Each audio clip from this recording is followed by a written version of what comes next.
But साहब 36 पे आज दो खिलाड़ी आउट हैं और आखिरी सेशन भी मुश्किल, उधर से पहला सेशन मुश्किल होता है। 261 रन, अब क्या स्ट्रेटजी आपके नज़दीक होनी चाहिए? स्पिन का जो जाल था जो हमने बिछाया वो काफ़ी हद तक कामयाब होते हुए हम उसमें दिखाई दिए हैं।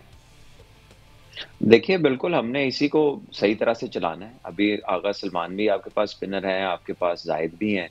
तो 4 स्पिनर्स हैं और पिच जो है वो फुली रिस्पॉन्ड कर रहा है और स्पेशली ये जो 2 आपके एक्सपीरियंस स्पिनर्स हैं, हम्म। जिसमें नुमान अली है और साथ में आपके पास साजिद खान है, वो शानदार क्रिकेट खेल रहे हैं। हम्म। दोनों ने विकेट्स भी ली हैं, दोनों ने अपने बल्ले का जादू भी चलाया है इस मैच में, तो उनका कॉन्फिडेंस लेवल जो है ना, वो इस टाइम पे ऊपर है।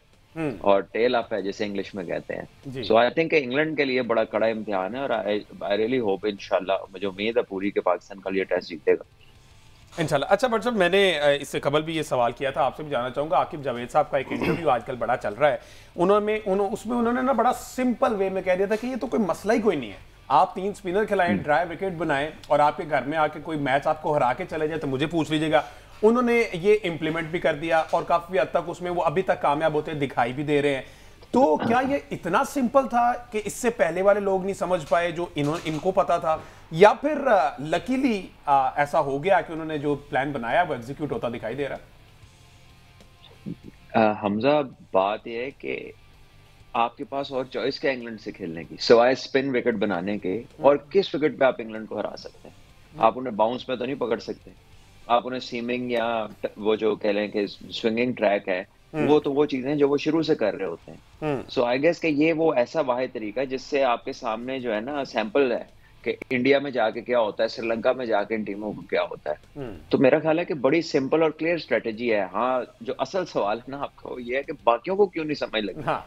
बाकियों की ना समझ ही इतनी है हमजा, बाकियों की ठीक समझ है। ही है इतनी है। वो हम्म। इससे ज्यादा उनकी कैपेसिटी नहीं है। और आपको पता है, हमने हमेशा उनकी कॉम्पिटेंस पे बात की है, हम्म। उनकी समझ-बूझ को लेके बात की है। बिल्कुल। और ये बात तो हम भी बड़ी दफा शो में कर चुके हैं कि इधर बनाना ये विकेट, स्पिन विकेट कोई मसला नहीं है। हम्म। इसको आप ड्राई छोड़ें, इसको रोल ना करें।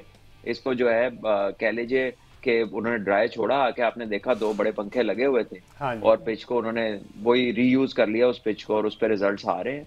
हम्म। तो उनको भी पता था, हमारे शो में भी ये बात हो रही थी। नहीं पता था तो जिन्होंने करना था उन्हें नहीं पता। अच्छा हमसे इसमें एक चीज़ ऐड करूं, जो अभी सलमान भट्ट साहब ने जिस बताया कि बाकियों की समझ में क्यों नहीं आई, और आपने भी शुरू में कहा ये प्लानिंग किसकी थी।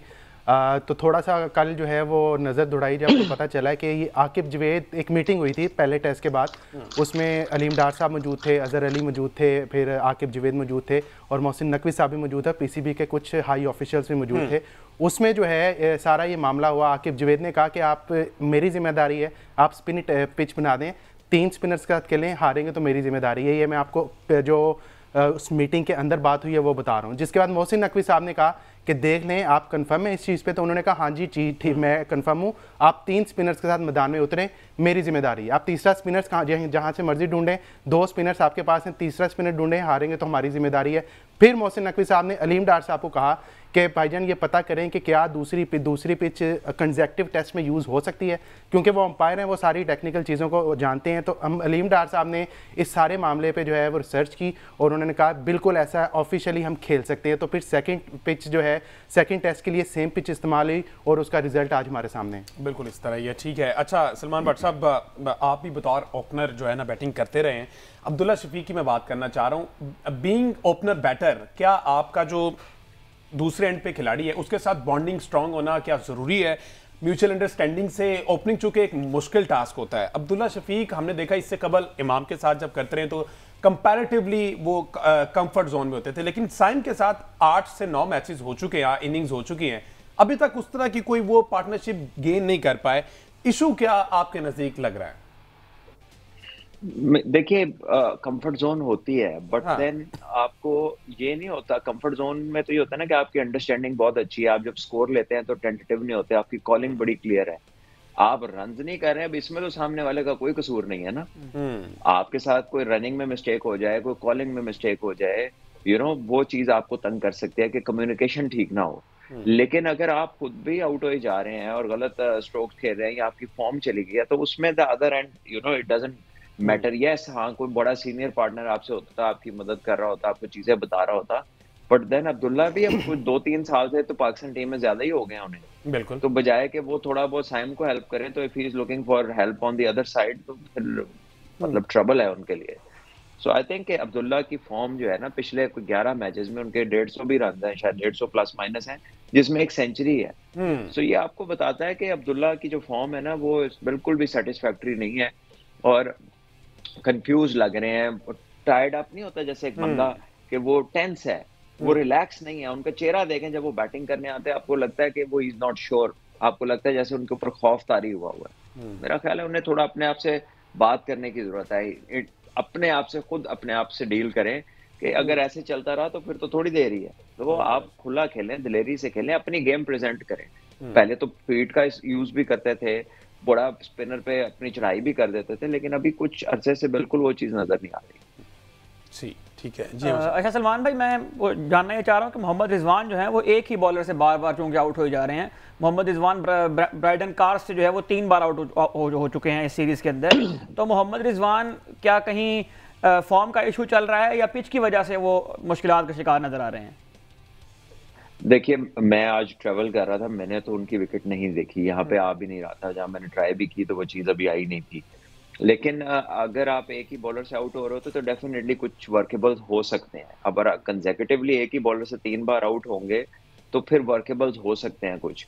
और रिजवान की भी कोई जो कह लें कि फॉर्म पिछले कुछ टाइम से कुछ बड़ी कंसिस्टेंट नहीं है, जिस तरह हमें आदत हो गई ना रिजवान को देखने की कि वो आए दिन जो है गाए बगाए रन्स करते हैं और वो इम्पैक्ट वाली परफॉर्मेंसेस देते थे, वो काफी देर से जो है ना वो पैची हुई हैं। सो प्रोबेबली जो टीम में चलता रहा है, जो चीजें होती रही हैं, बट नाउ अब आप विनिंग उसकी तरफ हैं, आपका टिल्ट मैच का आपकी तरफ है, आप सीरीज में वापस आ रहे हैं, तो हो सकता है आगे जाके ये चीजें जो है ना उन प्लेयर्स को जो आउट ऑफ फॉर्म है उन सबको मददगार साबित हो। अच्छा सलमान भाई, अब आज हमने देखा है ये आखिरी सेशन में और इससे कबल भी हमने देखा है पाकिस्तान की जब बैटिंग जारी थी तो अब स्विंग बहुत ज़्यादा मिल रहा है, स्पिनर्स को भी बहुत हेल्प मिल रही है और फास्ट बॉलर के लिए भी 3 तो उनके फास्ट बॉलर ने भी आउट कर दिए हैं। आमिर जमाल वाहिद हैं, लेकिन उनको भी अब कोई फिटनेस मसाइल वो फेस कर रहे हैं और अगर ज़रूरत पड़ती है तो वो उस तरह से एग्जीक्यूट नहीं कर पाएंगे, तो फिर स्पिनर की तरफ ही जाना पड़ेगा। तो ये कहीं ना कहीं फिर समझते हैं कि थोड़ा बहुत पछतावा होगा कि शायद 2 से चले जाते। कल के शो में जैसे आप कह रहे थे कि बहुत सी बातें हुई कि 2 के साथ जाना चाहिए था लेकिन नहीं गए। जी हाँ, लेकिन जिस तरह का पिच का रिस्पॉन्स है, आपके पास 4 स्पिनर्स हैं, तो hopefully they will do the job. और ये बड़ा अनफॉर्चुनेट होगा कि आपका, अब देखें, आप 3 भी अगर खिलाएं ना किसी ऐसी पिच पे जहाँ पे एक स्पिनर खेलता है और 3 फास्ट बॉलर खेलते हैं, अगर उनमें से भी एक इंजर्ड हो जाता है ना, तो आपके लिए बड़ा मसला होता है कि यार 2 बंदों से कितनी बॉलिंग करवाऊं मैं, ये इनमें से एक ना रह जाए अगले मैच के लिए। तो ये इफ्स एंड बट्स जो है ना, ये हमेशा रहते हैं, ये ना कर ले वो ना कर ले, but as a team you take certain decisions. यहाँ पर जो स्पिनर्स को कॉल किया गया, वो जाहिर है, एक तो आप पीछे से हार रहे थे, एक एंटायरली न्यू प्लान था, तो आप जब न्यू प्लान में गए ना, आपने कहा कि सारे स्पिनर डाल दो जितने, ठीक है, which is not a bad decision, I tell you, क्योंकि वो अभी फिटनेस के मसाइल तो अभी हुए हैं ना, बट द प्रॉब्लम इज कि आपके कौन से फास्ट बॉलर ऐसे हैं जो लगता था कि आउट कर लेंगे इस सीरीज में। किसी की फॉर्म भी ऐसी नहीं थी कि जो लग रहा हो कि थ्रेटनिंग है। यही एक था जो इसने पिछले मैच में थोड़ी ज्यादा इफेक्टिव बॉलिंग की थी, जरा राइट एरियाज के अंदर थोड़ा बहुत तंग किया था। तो I guess they went with them and I really hope कि ये जो स्पिनर्स है ना, they will do the job tomorrow.